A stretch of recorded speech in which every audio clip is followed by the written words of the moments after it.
क्या आपने कभी सोचा है कि एरोप्लेन पर चलती हुई आसमानी बिजली गिर जाए तो क्या होगा?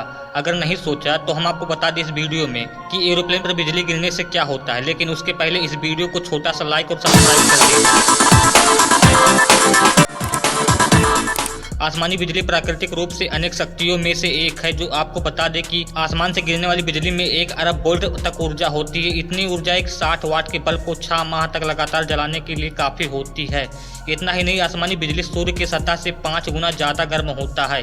इसलिए जब बिजली अपने आसपास के मौजूद हवा से ध्वनि से भी तेज रफ्तार टकराती है तो वह हवा में धमाकों जैसी आवाज़ आने लगती है।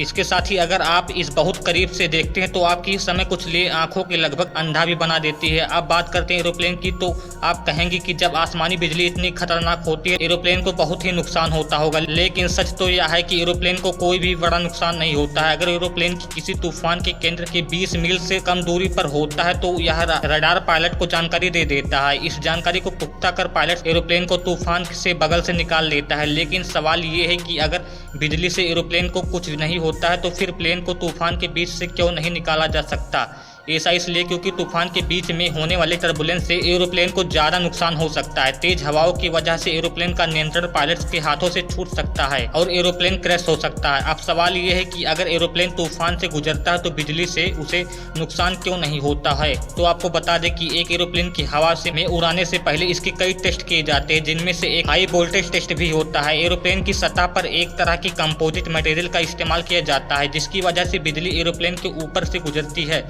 लेकिन इसकी अंदर के उपकरणों को भी ज्यादा नुकसान नहीं होता है। ऐसा इसलिए क्योंकि एरोप्लेन सिर्फ कंपोजिट मटेरियल से ही कवर नहीं होता है, बल्कि इसकी सतह से एक अंदर से खास तरह से कनेक्टेड जाली के लेयर की होती है, जो कॉपर फॉइल बना देती है। यह लेयर एरोप्लेन को एक इलेक्ट्रिक कंडक्टर की तरह घेरे रहती है। इतना ही नहीं, एरोप्लेन के अंदर बिछाए गए तारों को और उपकरणों को भी कॉपर फॉइल से कवर किया जाता है। इसके अलावा एरोप्लेन को फ्यूल टैंक में भी न्यूट्रल गैस भरी जाती है, जिसकी वजह से ईंधन में भी आग नहीं लगती है। साथ ही एरोप्लेन के पंखों पर खास स्टैटिक इल्यूमिनेटर लगे होते हैं, जो बिजली के स्टैटिक चार्ज को हवा में पीछे छोड़ देते हैं। इन स्टैटिक इल्यूमिनेटर की वजह से एरोप्लेन न्यूट्रल चार्ज रहता है और बिजली अपनी ओर से आकर्षित नहीं करता है। मुझे पता है आप लोग को समझ में आ ही गया होगा। तो मिलते हैं अगले वीडियो में।